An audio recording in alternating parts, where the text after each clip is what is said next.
And ఇప్పుడు most awaiting ఉపదేశం మనము సందేశము మన గౌరవనీయులు రాములు సార్ని సభని ఉద్దేశించి మాట్లాడాల్సిందిగా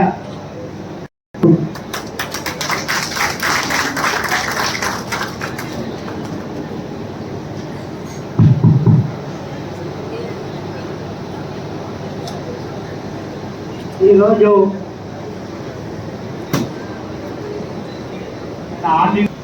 కార్యక్రమాన్ని జయప్రదం చేయడానికి సభాధ్యక్షత వహించిన మన మేడం, నేను ఆదిలాబాద్ అప్పుడు నేను నేషనల్ ఎస్సీ కమిషన్ ఒక సంస్థను స్థాపించి గత 10 సంవత్సరాలుగా కేవలం పనిచేస్తూ మొత్తం దేశవ్యాప్తంగా అన్ని రాష్ట్రాల్లో కార్యక్రమాలు తీసుకుంటూ ఇప్పుడు కూడా ఆయన బళ్ళారిలో ఒక ఎంపీ గారిని కలిసేసి నిన్న నైట్ అక్కడి నుంచి బయలుదేరి యాక్చువల్గా మన ప్రోగ్రాం ఆయన షెడ్యూల్లో లేదు. అయినా నేను చెప్పాను, నువ్వు రావాలి ఆంజనేయులు ఖచ్చితంగా మన మీటింగ్కి అంటే ఆయన ఇంకేమైనా వేరే ప్రోగ్రాంను ప్రఖ్యాత చేసుకుని మన మీటింగ్కి రావడం జరిగింది. కాబట్టి ఆంజనేయులు గారికి కూడా అందరికీ మనం అసలు తెలియజేయాల్సిన అవసరం ఉంది. అలాగే అందరికీ తెలిసిన వ్యక్తి మన రంగన్న గారు, రామలన్న గారికి, ఆంజనేయులు గారు, ఏపీడబ్ల్యూఎస్ గారికి మరియు నేనున్నట్టు అభయనిచ్చి మమ్మల్ని ముందు నడుపుకెళ్తున్న రామలన్న గారికి సభాపూర్వకంగా మేమందరూ కూడా మరొకసారి మీకు ధన్యవాదాలు చెప్తున్నాం అన్న. అదేవిధంగా అసోసియేషన్లో కానీ మనం ఈ రకంగా కూర్చున్నామంటే కూడా కంప్లీట్గా ఇర్రెస్పెక్ట్ ఆఫ్ క్యాడర్ ఒక గణపతిగిరి గారు, మా అన్నగారు గణపతిగిరి గారు, నాతోటి ఆఫీసర్ గణపతిగిరి గారు. ఎందుకు చెప్తున్నానంటే ఒక వ్యక్తి ఎందుకు తదుపరిగా Ranganna sir, ex circle secretary Ranganna sir గారిని సన్మానించవలసిందిగా ఆదిలాబాద్ డివిజన్ నుంచి వెంకన్న వారు ఆదిలాబాద్ డివిజన్ టీం సన్మానిస్తారు.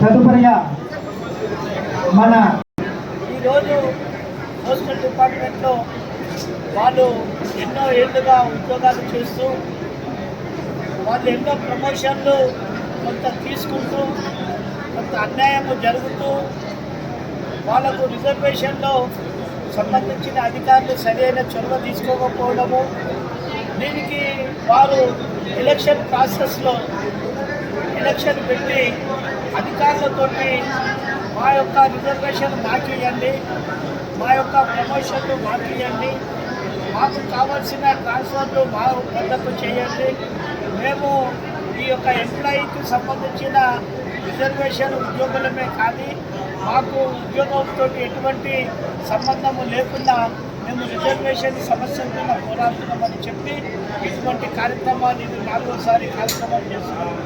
కానీ ఒక్కటి, డాక్టర్ బిఆర్ అంబేద్కర్ గారు ఏదైతే మనకు రాజ్యాంగంలో కల్పించిన హక్కులు కానీ, రిజర్వేషన్ ఇంప్లిమెంట్ కానీ, చదువులు కానీ, విద్య కానీ, ఆరోగ్యం కానీ, వసతులు కానీ, ఇల్లు కానీ, తర్వాత పిల్లలకు కావాల్సిన ఉద్యోగాలు కానీ, ఇవన్నీ రాజ్యాంగంలో కల్పించినందుకే ఈరోజు దేశం మొత్తంలో కూడా దళితులు ఒక ఉద్యోగానికి పైకొచ్చి ఆర్థికంగా వెనుకబడ్డ వర్గాలు కొంచెం ఉన్నత స్థాయికి వచ్చి వాళ్ళు మంచి జీవితాన్ని కలుపుకోగలుగుతుంది. డాక్టర్ అంబేద్కర్ బిఆర్ అంబేద్కర్ చేయడం జరిగింది.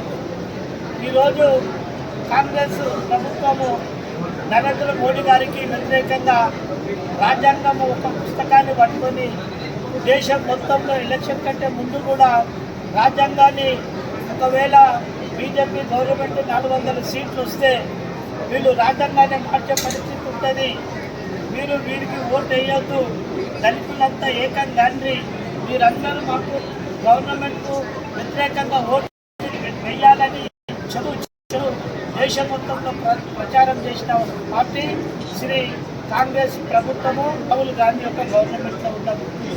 కర్ణాటకలో కానీ రాజస్థాన్లో కానీ వాళ్ళు అక్కడ నుండి చేయలేకపోతున్నారు. ఒకసారి ఆలోచించాలి. నరేంద్ర మోడీ గారు దీన్ని ఆలోచించే అప్పుడున్న అటల్ బిహారీ వాజ్పేయి గారు ఈ యొక్క ఉద్యోగాల్లో రిజర్వేషన్